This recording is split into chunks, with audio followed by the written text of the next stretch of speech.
نشر و اشاعت کی جگہ ہے منبر، درس احکام شریعت کی جگہ ہے منبر، یعنی اعلان ولایت کی جگہ ہے منبر، یاد رکھو کہ عبادت کی جگہ ہے منبر۔ اس سے ٹکرائے تھے جو اہل حکومت نہ رہے، اس سے ٹکرائے تھے جو اہل حکومت نہ رہے، جو سمجھتے تھے اسے مال غنیمت نہ رہے، جو سمجھتے تھے اسے مال غنیمت نہ رہے۔ انہی مصروں کے زیر سائے میں دعوت سخن دیتا ہوں استاد محترم عالی جناب مولانا مہدی عباس صاحب سے کہ وہ زیر منبر ہو اور اپنے پرنور بیان سے سامعین کے قلوب کو روشن و منور فرمائیں۔ آگے کا استقبال آئے درود سے کیجیے۔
محترم، آج کی یہ شب منسوب ہے تو معصوموں کے ساتھ فخر کائنات ختمی مرتبت حضرت محمد مصطفیٰ صلی اللہ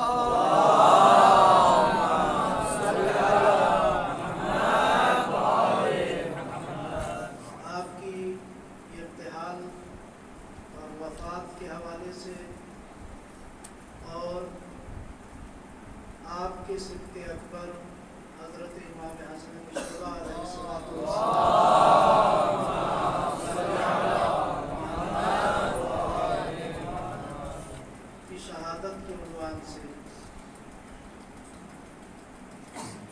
حکیم جو تمام چیزوں کے لیے معیار ہے،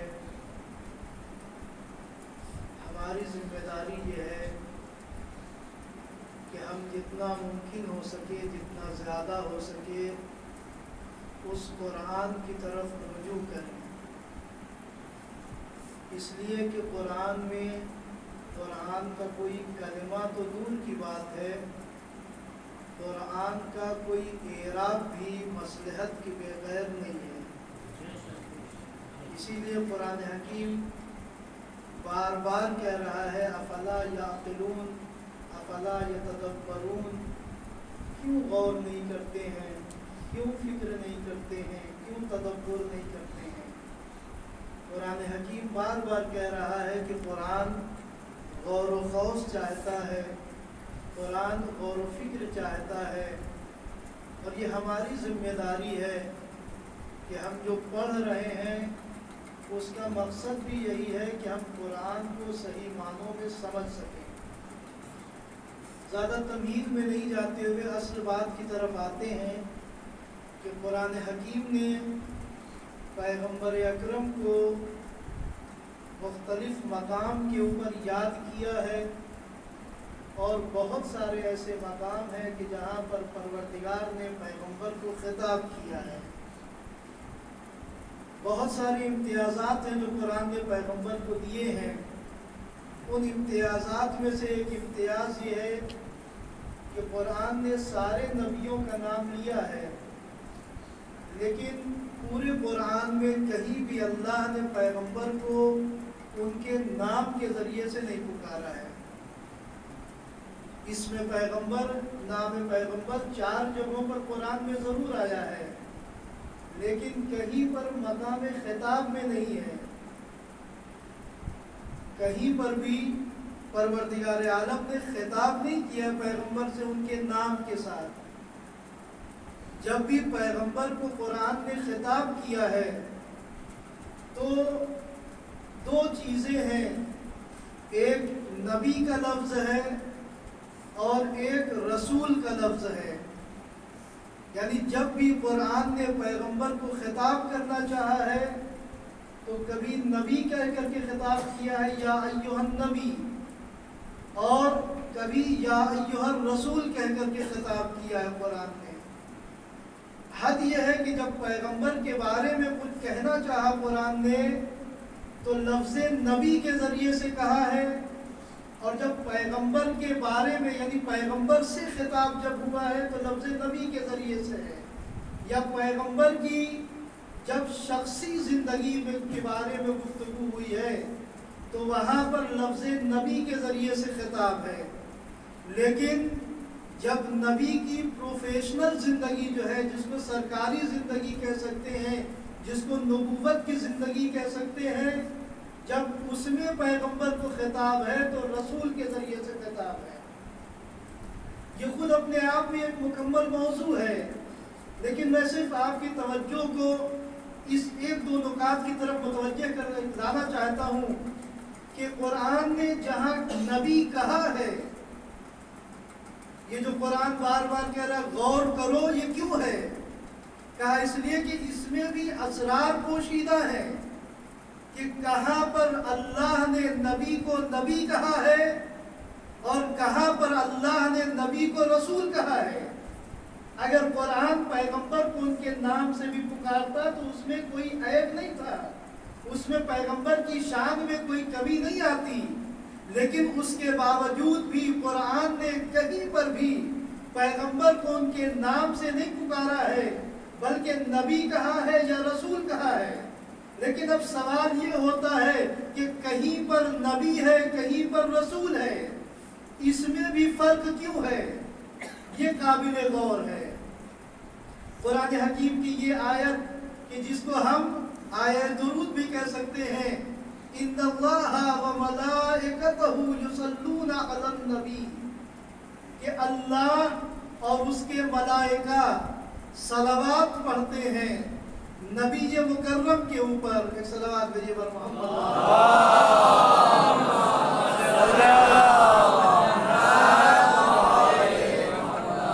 یا ایھا الذین آمنوا